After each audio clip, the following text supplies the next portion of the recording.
जय हिंद मित्रों। मेरा ये संदेश शेयर कर दें जिससे कि जिस जमात के लिए है, जिस सेकुलर जमात के लिए है, उन तक ये संदेश पहुंच जाए। कई लोग देश में हिंदू मुस्लिम एकता की बात करते हैं, लेकिन मेरा उनसे सीधा सा सवाल है कि आप इसी देश में रहते हैं।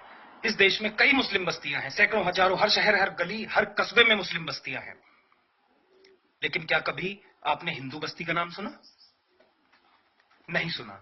इसके पीछे वजह क्या है? ये सवाल है मेरा सीधा सा देश की सेकुलर जमात से।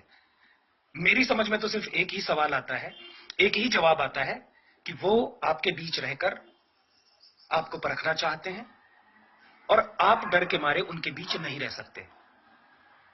इसे आप प्रेम का नाम देकर के सिर्फ खुद को भ्रमित कर सकते हैं, दूसरों को नहीं। ये प्रेम नहीं, ये डर है। आप मुस्लिम बस्तियों में नहीं रह सकते। वो आपके बीच रह सकते हैं क्योंकि आप झूठी सेकुलरिज्म का चोला ओढ़े हुए हैं। एक और सवाल उन लड़कों से जो हिंदू मुस्लिम एकता की बात करते हैं कि आप कॉलेज के हॉस्टल्स में 4 हिंदू लड़कों के बीच में एक मुस्लिम लड़के को बड़े आराम से रख लेते हैं और वो रह भी लेता है क्योंकि आपका धर्म ये सिखाता है कि वो आराम से आपके बीच में रह ले। लेकिन मुझे वो रूम चाहिए जिसमें 4 मुस्लिम लड़कों के बीच में एक हिंदू रह रहा हो। आपको नहीं मिलेगा। आप ढूंढते ढूंढते मर जाओगे, लेकिन आपको नहीं मिलेगा। इसकी भी एक वजह है, क्योंकि वो आपके बीच रह सकता है आपकी बातें जानने के लिए, आपको समझने के लिए, लेकिन आप नहीं रह सकते। आपकी फटती है, डर है आपका। अगला सवाल मेरा मुस्लिम लड़कियों से। फेसबुक पे मैंने कई बार देखा है, मैंने जब सवाल किया कि आपकी मित्रता सूची में मुस्लिम है, तो उनका स्पष्ट जवाब होता है कि तो क्या हुआ, सभी धर्म समान हैं। अरे कैसे सभी धर्म समान हैं?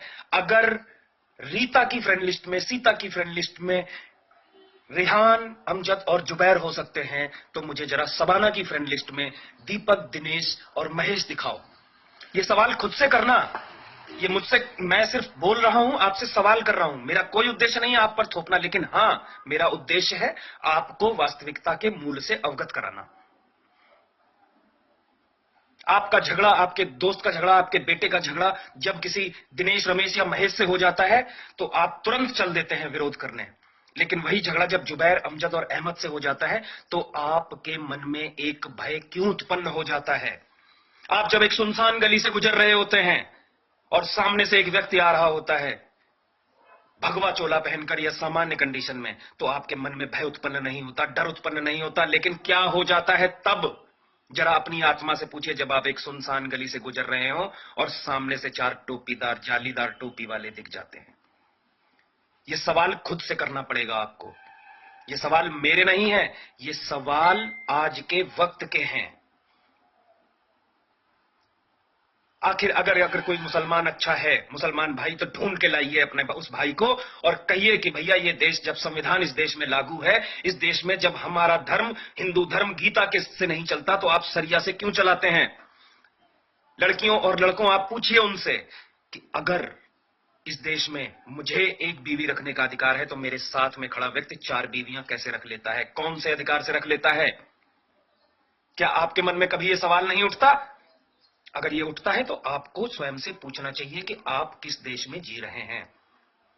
एक तरफ आप, मर्दों से मेरा सवाल है कि आपका तलाक हो जाता है तो आपको सालों कोर्ट के चक्कर लगाने पड़ते हैं, लेकिन वहां तो तलाक तलाक तलाक बोल के काम खत्म कर दिया जाता है। कौन से कानून के हिसाब से? ये ऐसे सवाल हैं जिन्हें हर व्यक्ति को दूसरे से पूछना पड़ेगा, एक दूसरे से पूछना पड़ेगा। लड़का हो, लड़की हो, महिला हो, औरत हो, बुढ़ा हो, जवान हो। आखिर क्या है इस देश में कि मैं जो मंदिर में दान दे करके आता हूं, 10 रुपए, उसमें से 4 रुपए सरकार ले लेती है, जबकि उनके पास एक भी मस्जिद मदरसे का खाका नहीं है कि उसमें क्या आया क्या गया। मेरा उद्देश्य यह नहीं है कि उनको मैं टॉर्चर करूं, मेरा उद्देश्य यह है कि सारे कानून सिर्फ हम पे ही क्यों लागू होते हैं। ये सवाल पूछने पड़ेंगे। मैं तो जग गया हूं। मेरा उद्देश्य है ज्यादा से ज्यादा लोगों से ये सवाल पूछें और लोगों को जागरूक करें। बहुत जल्द ही इसको लेकर के सड़कों पर युवाओं का एक आंदोलन आने वाला है, जिसमें आप सभी का मुझे पूरा सहयोग चाहिएगा।